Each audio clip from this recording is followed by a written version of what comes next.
आया गुरवे नमः।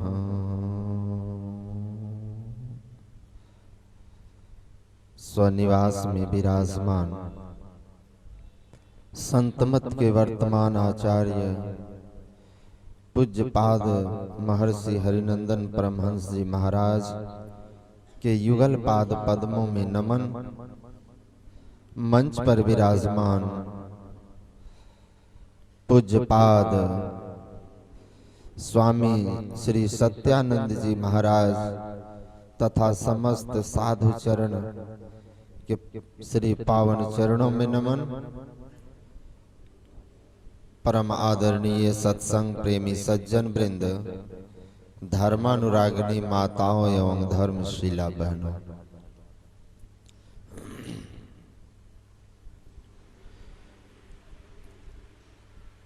पूज्यपाद आचार्य श्री कहा करते हैं,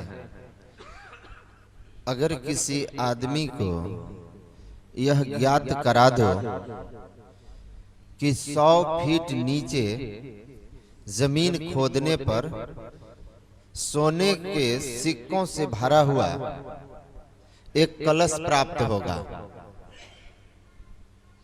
तो फिर विश्वास केवल उसको हो जाए, वो जग जग कर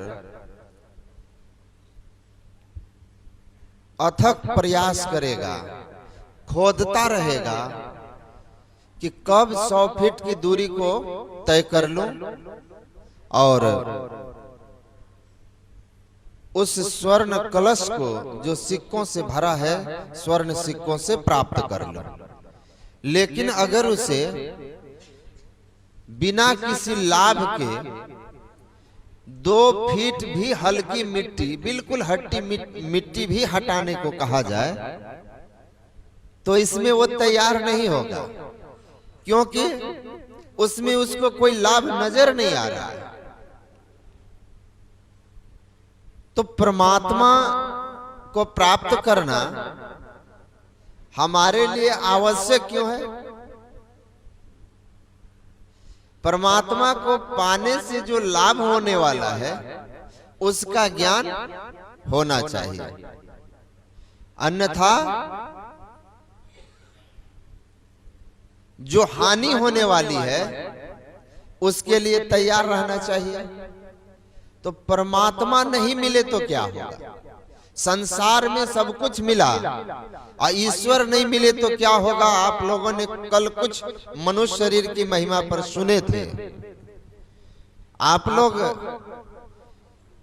विश्व प्रसिद्ध साइंस के जनक, विज्ञान के जनक, फादर ऑफ साइंस आइंस्टीन को जानते हैं। आइंस्टीन की जीवनी हमने पढ़ी। आइंस्टीन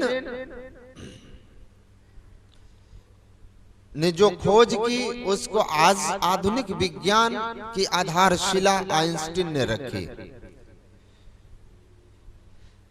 मृत्यु शैया पर था, जीवन का अंतिम समय पहुंच गया था, अब शरीर अशक्त था, चलना फिरना मुश्किल हो गया था। उनके दर्शन के लिए, उनसे मिलने के लिए बड़े बड़े लोग आते थे, राजा, मंत्री, बड़े बड़े पदाधिकारी, बड़े बड़े पत्रकार। एक दिन एक पत्रकार ने उनसे पूछा, आइंस्टीन,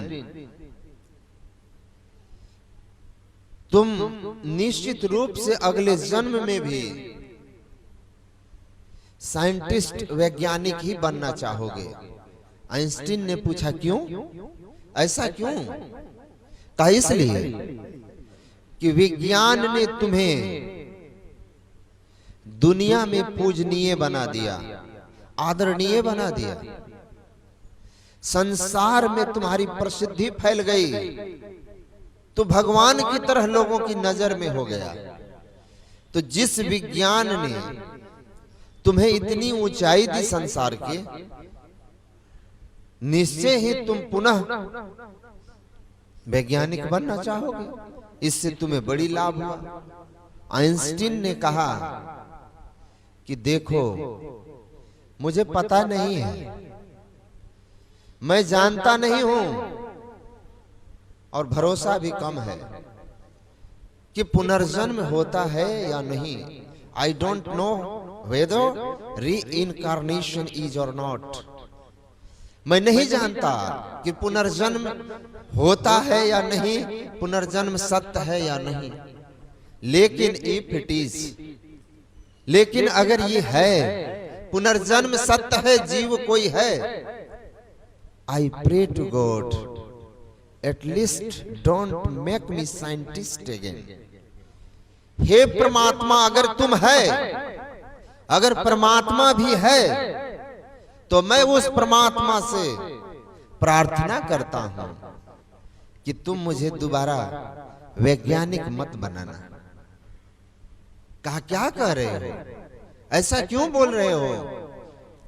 कहा क्या करूं, दुनिया में बहुत कुछ खोजा, संसार के बहुत सारे तत्वों का हमने ज्ञान किया, दुनिया के सामने रखा, बड़ी बड़ी उपलब्धियां पाई हमने, लेकिन जिस शरीर ने इतनी बड़ी बड़ी खोज की, संसार में जो पूजनीय बन गया, वो शरीर जिस एक तत्व के निकल जाने से, इस शरीर में एक कोई ऐसा तत्व है जिसके निकल जाने से यह पंच भौतिक शरीर संसार में स्थिर नहीं रह पाता है।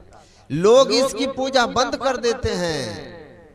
ले चलू होई, तुरंत ले चलो, इसका अंतिम संस्कार कर दो, दफना दो या जला दो। लोग तुरंत इसको हटाते हैं, इसकी कोई कीमत नहीं रह जाती। तो जिस तत्व के रहने से यह शरीर इतना कीमती, पूजनीय और इतनी बड़ी बड़ी खोज करने में सफल रहा, उस तत्व को मैं नहीं जान सका, उस तत्व को मैं नहीं जान सका। तो आज संसार की सारी उपलब्धियां, सारी ख्याति अंतिम समय में मुझे व्यर्थ जान पड़ रहा है। मुझे लग रहा है कि मैंने जीवन में बहुत बड़ी चीज खोया है, शरीर में रहने वाले उस तत्व को नहीं जान पाने के कारण।